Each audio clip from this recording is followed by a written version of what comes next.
काल परवाची केस तालुक्यातील टाकळी व कदमवाडी या वस्तीलगत जी घटना घडली आहे ती अत्यंत दुर्दैवी अशी घटना आहे।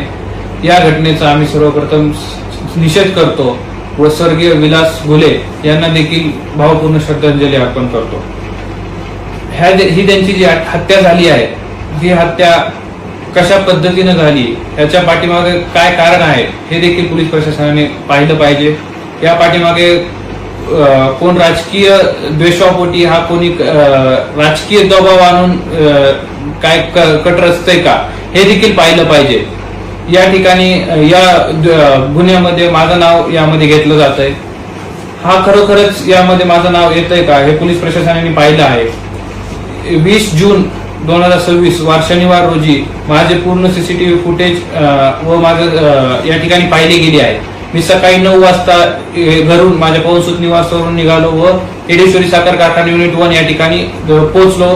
तिथून परत मी रिटर्न 2 वाजता माझ्या निवासस्थानी परत आलेलो आहे। 2 वाजल्यापासून मी पुढच्या दुसऱ्या दिवशीपर्यंत मी माझ्या घरी निवासस्थानीच आहे।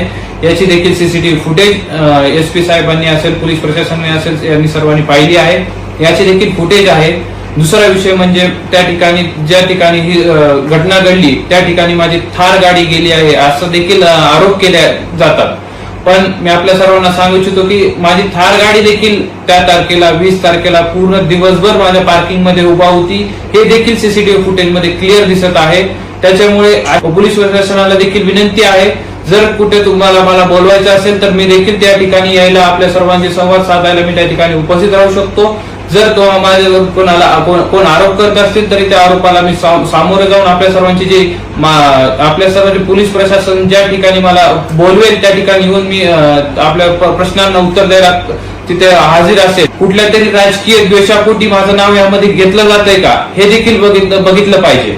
आपण सर्वांनी बघितलं गेलं की या ठिकाणी माझं नाव यामध्ये घेतलं जात आहे, परंतु यात काहीच तथ्य नाहीये, हे सगळे बिनबुडाचे आरोप आहेत।